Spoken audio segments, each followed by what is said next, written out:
বিদ্যুৎ ও জ্বালানি আমাদের দৈনন্দিন জীবনের অপরিহার্য অংশ।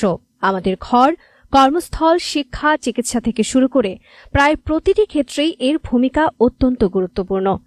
কিন্তু অপ্রয়োজনীয় ও অসচেতন ব্যবহারের কারণে আমরা প্রতিনিয়ত বিদ্যুৎ ও জ্বালানির অপচয় করছি, যা শুধু ব্যক্তিগত খরচই বাড়ায় না, দেশের অর্থনীতি ও পরিবেশের উপরও বড় চাপ সৃষ্টি করে। অনেক সময় আমরা না বুঝেই অপচয়ের অংশ হয়ে যাই। খালি ঘরে লাইট বা ফ্যান চালু রাখা, প্রয়োজনের অতিরিক্ত এসি ব্যবহার করা কিংবা অপ্রয়োজনীয় বৈদ্যুতিক যন্ত্র চালু রাখা এসবই বিদ্যুৎ অপচয়ের বড় কারণ। বর্তমান বৈশ্বিক পরিস্থিতিও আমাদের আরও বেশি সতর্ক হওয়ার বার্তা দিচ্ছে।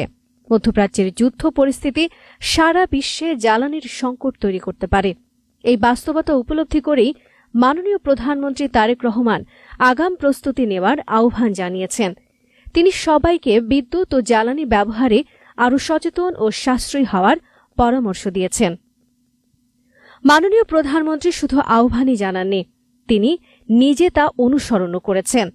বিদ্যুৎ সাশ্রয়ের অংশ হিসেবে তিনি সচিবালয়ে নিজের কক্ষের অর্ধেক লাইট বন্ধ করেছেন এবং শীতাতপ নিয়ন্ত্রণ যন্ত্রের তাপমাত্রা 25 ডিগ্রির বেশি রাখার উদ্যোগ নিয়েছেন। তিনি সকল মন্ত্রণালয়, অফিস, আদালত ও প্রতিষ্ঠানের প্রতি বিদ্যুৎ ব্যবহারের সংযত ও সাশ্রয়ী হওয়ার আহ্বান জানিয়েছেন। জ্বালানির অপচয় রোধে তিনি নিজেও অতিরিক্ত গাড়ি ব্যবহার সীমিত করেছেন, ব্যক্তিগত গাড়ি ব্যবহারের সিদ্ধান্ত নিয়েছেন এবং মোটর কেডের গাড়ির সংখ্যাও কমিয়েছেন। তিনি নিজে আগে নিয়ম মেনে দৃষ্টান্ত স্থাপন করেছেন, তারপর অন্যদের তা অনুসরণ করার আহ্বান জানিয়েছেন। তাই এখনই আমাদের সচেতন হতে হবে।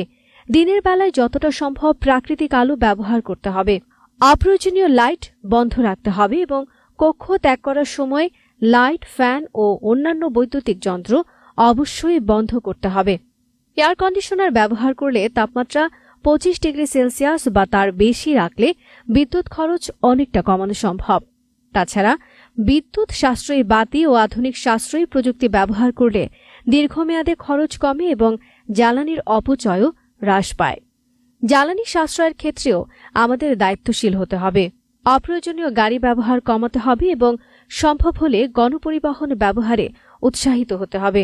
সামান্য সচেতনতা, ছোট ছোট অভ্যাসের পরিবর্তন এবং দায়িত্বশীল ব্যবহার আমাদের জীবনে বড় পরিবর্তন আনতে পারে।